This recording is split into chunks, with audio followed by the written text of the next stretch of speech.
এই শুকনো মিষ্টিগুলো খেতে কিন্তু দারুণ লাগে।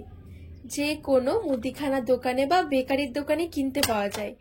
আর এই মিষ্টিগুলো বানানো এত সহজ, দুইটি উপকরণেই ঝটপট বানিয়ে নিতে পারবেন। আর এই মিষ্টিগুলো ভেতরটা হবে একদমই নরম আর রসালো, উপরের দিকটা হবে একটু শক্ত, খেতে এত ভালো লাগে। নমস্কার বন্ধুরা, প্রতিদিনের মতো আরো একটা দারুণ রেসিপি নিয়ে হাজির হয়ে গেছি। আজকে শুধুমাত্র ময়দা আর চিনি দিয়ে এমন একটা শুকনো মিষ্টি তৈরি করে দেখাবো, এই মিষ্টি খাওয়ার পরে অন্য মিষ্টি আর খেতে ইচ্ছে হবে না। বানিয়ে সংরক্ষণও করতে পারবেন অনেকদিন পর্যন্ত। তো চলুন খুবই সহজভাবে বানিয়ে দেখাবো, আশা করছি অনেক ভালো লাগবে। এইদিকে একটা বাটি নিয়েছি, বাটির মধ্যে নিয়ে নেব 1.5 কাপ মতন ময়দা। আপনারা ময়দার পরিমাণটা আরো বেশিও নিতে পারেন বা আরো কমও নিতে পারেন। দিয়ে দিচ্ছি সামান্য একটু লবণ আর সামান্য একটু দিয়ে দিচ্ছি বেকিং পাউডার। লবণ আর বেকিং পাউডারটা দিয়ে ভালো করে একটু মিশিয়ে নেব। এবার দিয়ে দেব 3 চামচ মতন সাদা তেল।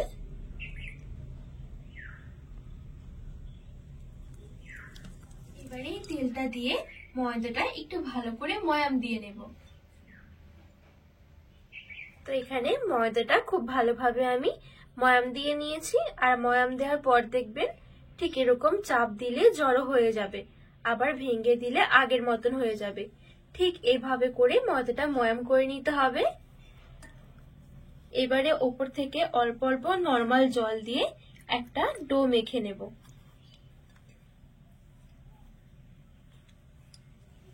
আর এখানে এই ডোটা খুব বেশি নরমও হবে না, আবার খুব বেশি শক্ত হবে না, ঠিক নরমাল একটা ডো মেখে নিতে হবে। তো এখানে আমি ডোটা মেখে নিয়েছি। আর এখানে ডোটা খুব বেশি একটা মেখে মসৃণ করতে হবে না, শুধুমাত্র হালকা করে মেখে নিলে কিন্তু হয়ে যাবে। তো এই দেখুন মেখে নিয়েছি। এবারে আমি এখানে একটা চাটু নিয়েছি, চাটুর মধ্যে এই ডোটা নিয়ে একটু বেলে নেব।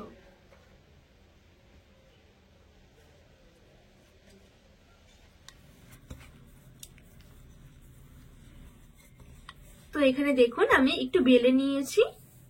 এবারে মাঝখান দিয়ে কেটে 4 ভাগে ভাগ করে নেব। এবারে ঠিক একটা ভাঁজের উপরে একটা দিয়ে দেব।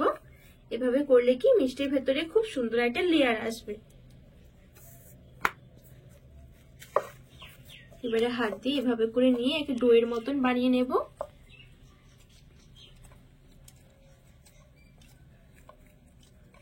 তো এই দেখুন এখানে একটা ডো বানিয়ে নিয়েছি।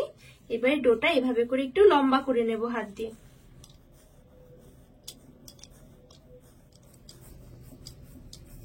তো এই দেখুন আমি এখানে একটু লম্বা করে নিয়েছি, এভাবে করে ভাগ ভাগ করে কেটে নেব।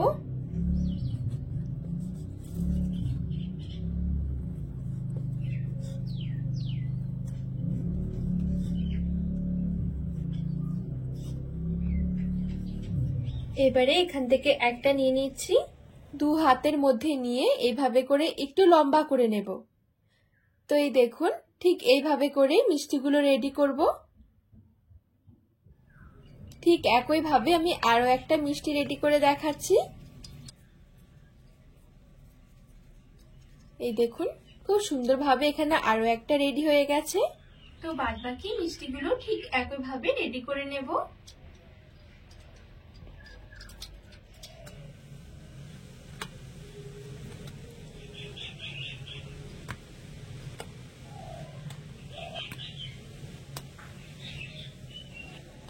তো বন্ধুরা এই দেখুন সবগুলো মিষ্টি আমি খুব সুন্দরভাবে রেডি করে নিয়েছি। এবারে এদিকে আমি কিছুটা তেল একটু হালকা কুসুম গরম করে নেব। তেলটা কিন্তু খুব বেশি গরম করা যাবে না, একদমই হালকা কুসুম গরম করে রাখতে হবে। তেলটা ঠিক এমন গরম হবে যেন হাত দিয়ে ধরা যায়। এবারে একটা একটা করে মিষ্টি তেলে ছেড়ে দেব।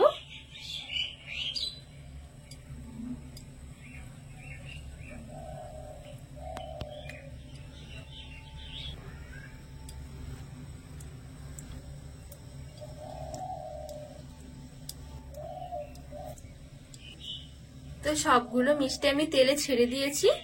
এবারে গ্যাসের আঁচটা একদমই হালকা রেখে দেব আর তেলের উপরে ভেসে যাওয়া পর্যন্ত অপেক্ষা করব মিষ্টিগুলো।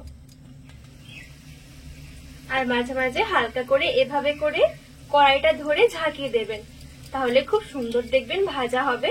আর তা না হলে কিন্তু নিচের দিকটা একেবারে পুড়ে যাবে। আর এই দেখুন সবগুলো মিষ্টি কিন্তু খুব সুন্দরভাবে উপরের দিকে ভেসে উঠেছে। এবারে আমি গ্যাসের আঁচটা একটু বাড়িয়ে দেব। গ্যাসের আঁচটা বাড়িয়ে একটু লালচে করে ভেজে নেব।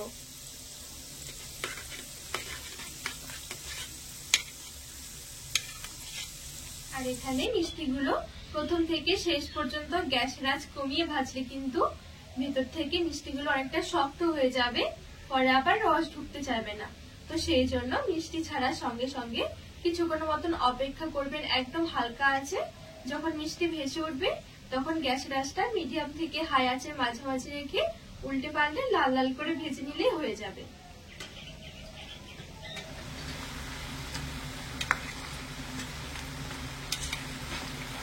তো এই দেখুন এখানে আমি মিষ্টিগুলো খুব সুন্দরভাবে লালচে করে ভেজে নিয়েছি। এবারে তেল ঝরিয়ে তুলে নেব।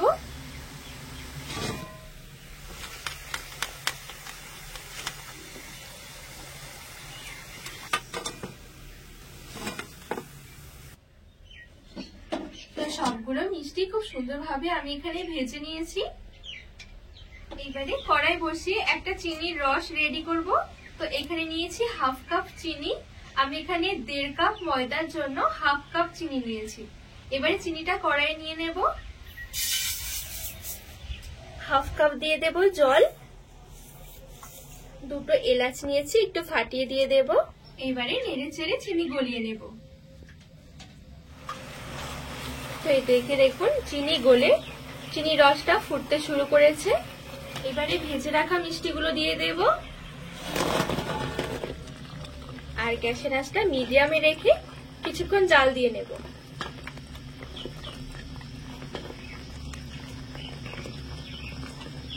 আর এই জাল দেওয়ার কারণে কিন্তু খুব সুন্দরভাবে চিনির রসটা ভেতরে ঢুকে যাবে। আর এই মিষ্টিগুলো কিন্তু খুব বেশি নরম হবে না। উপরের আবরণটা শক্ত থাকবে, ভেতরে হবে একদমই নরম। খেতে ভীষণ ভালো লাগে। দেখবেন যে কোনো বেকারির দোকানে এই মিষ্টিগুলো কিন্তু পাওয়া যায়, খেতে দারুণ লাগে। আর এখানে জাল দিতে দিতে দেখবেন চিনির রসটা অনেকটাই ঘন হয়ে আসবে। এই দেখুন। আর এখন কিন্তু চিনির রসের মধ্যে খুব সুন্দর তারও হতে শুরু করেছে। এখান থেকে আমি মিষ্টিগুলো তুলে নেব।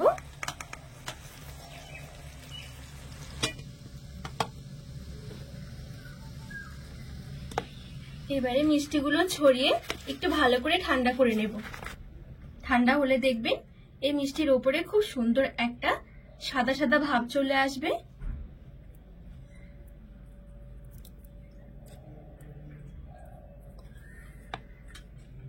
তো এই দেখুন যখন ভালোভাবে ঠান্ডা হয়ে যাবে তখন ঠিক মিষ্টিগুলো এরকম হয়ে যাবে, উপরের দিকটা একটু সাদা সাদা হয়ে যাবে।